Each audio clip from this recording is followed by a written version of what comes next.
Hey guys, it's Dom here, and today I'll be trying out the new card Alzur in a Gwent Revenant control deck. So this is basically just your kind of Northern Realms control deck, which is all about stopping your opponent from having all these big and bulky units by just kind of popping all their smaller ones and also some of their bigger ones with some different cards.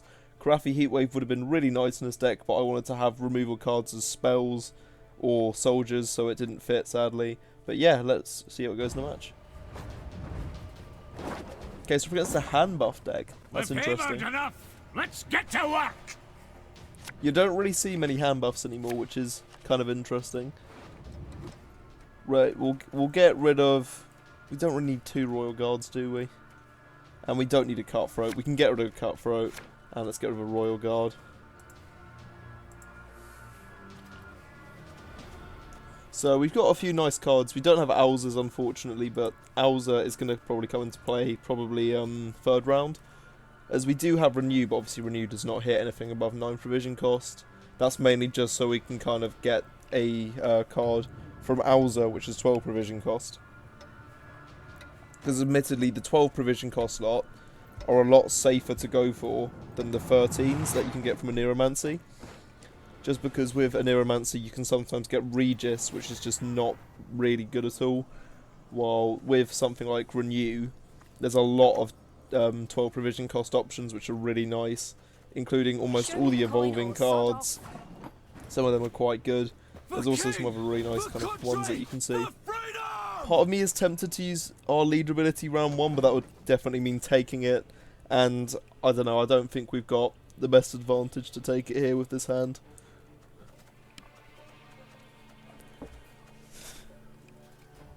We basically want our 3rd round to be completely feral.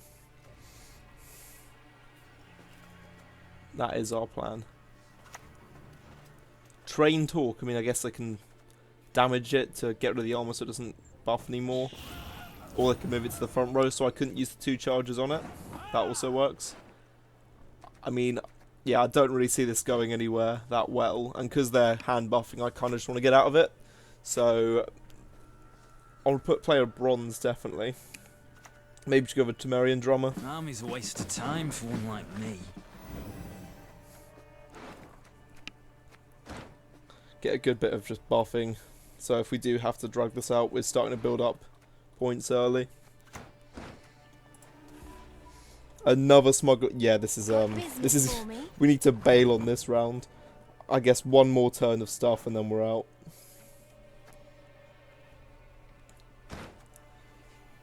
I mean, I guess we could just play a Neuromancy now.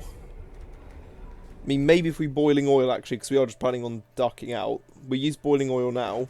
It means that we can destroy one of their smugglers, meaning they'll get a few less hand buffs. There we go. I don't actually know any real hand buff decks I can think of, to be honest.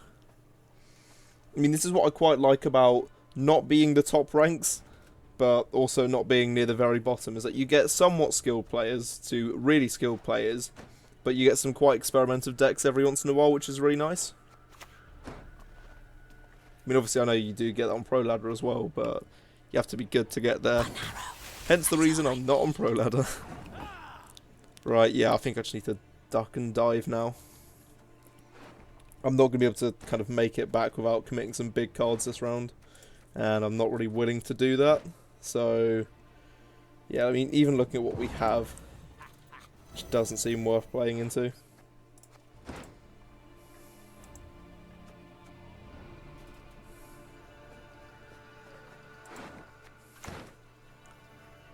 So they're continuing to play. I mean, I guess they kind of can do if they're just going to instantly pass round 2 for hand buffing, which is kind of worrying because it does mean whatever they want to be hitting in their hand, they're going to be hitting a lot.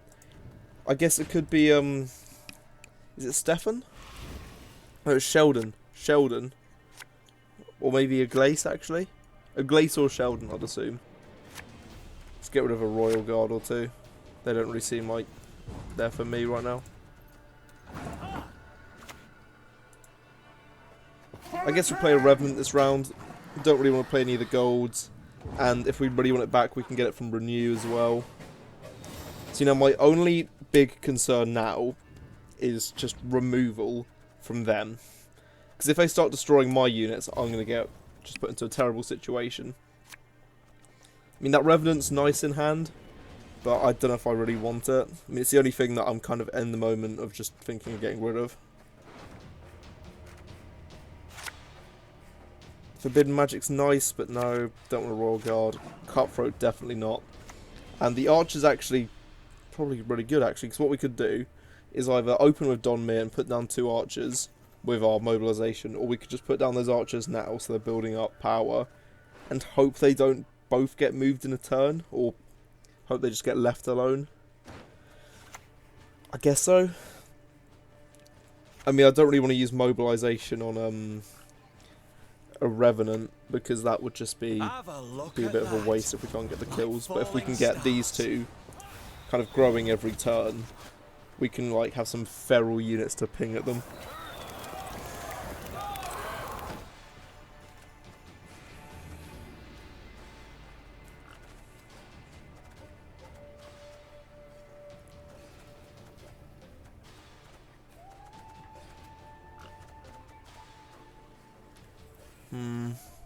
Amphibious Assault's going to be a bit of a weird one because I'm not really too sure what I'll be using it for. And I kind of just want to get my plays off and then see what we got left afterwards and then go with the best choice.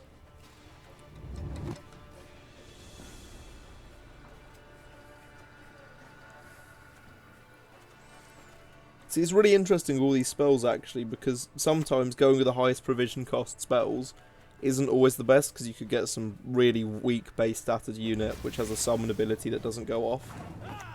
And because they're trying to poison things, I guess now's a good time to drop down Donmir. And just in case they somehow manage to make it past, I might just use that guy's charges, just in case anything goes wrong. I guess next turn, if we don't see anything aggressive, we can get Alzur out of deck. I mean, I guess Frigate would be a decent choice of Amphib, but the issue is we're trying to swarm both our rows anyway, with Alzurs and Kidwani Revenants, so it just doesn't seem that worthwhile. Here we go, dropping Alzur. You get a thunderbolt. You get a thunderbolt. I do really like how they've dropped this one card from the collection early. It is really nice, although it does mean the only way you can really get him is by just making him. Although it is a lot nicer to see one card just to kind of build up hype now until December 8th.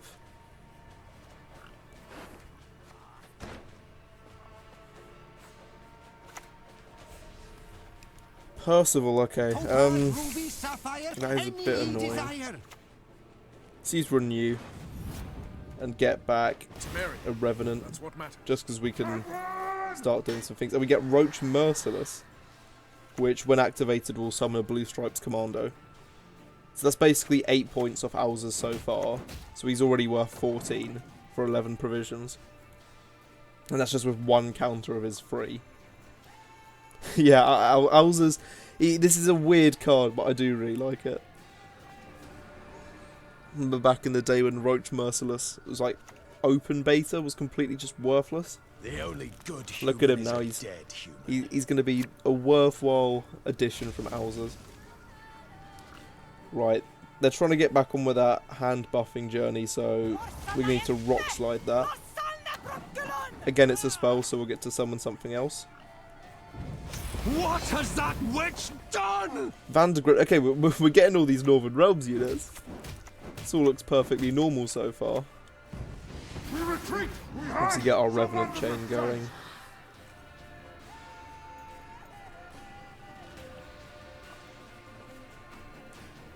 Right. And then I guess maybe just ping one on the shield. So I might take down Percival next. I mean, Vandergrift's alright. It's 5 power on it. Or 5, yeah. Whatever. Do I just go Curse of Corruption now? I mean, I kind of want to use it for Percival, but... fuck it. I want to see what I hit. Coranthir. Okay. So, what? Alzur's was total of, if you include the Commando that was summoned as well, 23 points? Am I... Yeah, 23 points for an 11 provision. That's pretty good. It's also 5 units. which I guess could make it be seen a bit less worthwhile.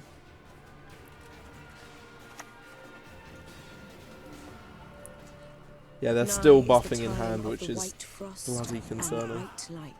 Kind of regret using that Curse of Corruption now, but I feel like it's going to be their last play anyway, so it doesn't really matter. And tell you what, let's just go over... Do we just go safe with a drummer? We all like drummers, don't we? Left. Never, they right, might have a Geralt left, Axie right. hidden away.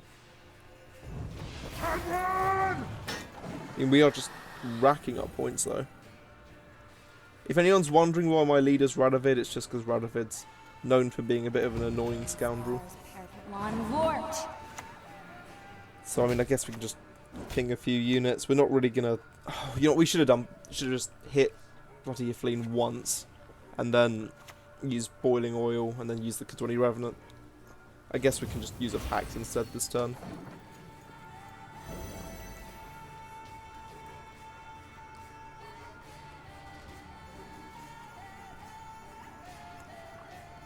Just me who's actually kind of worried that we might lose this. Because all that hand buff, like, we haven't really seen much of it yet.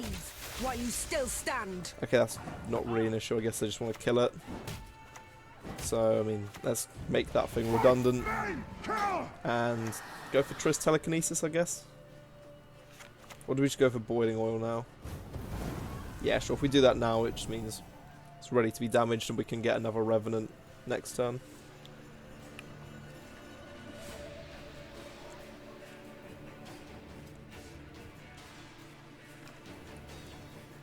I mean, they do need to do a big swing, and that's very big. But doesn't really relate to hand buffing, so I'm worried we still got something big coming. Well, I guess let's get rid of Triss Butterflies. We'll get down to 2 just in case. No, you know, we'll use Pact here. Use it on a Revenant on the front row just in case it's Axie in hand. I mean, I doubt it would be, but you never know. There we go. They got to make 40. Oh, they need to get like 50 points to win it.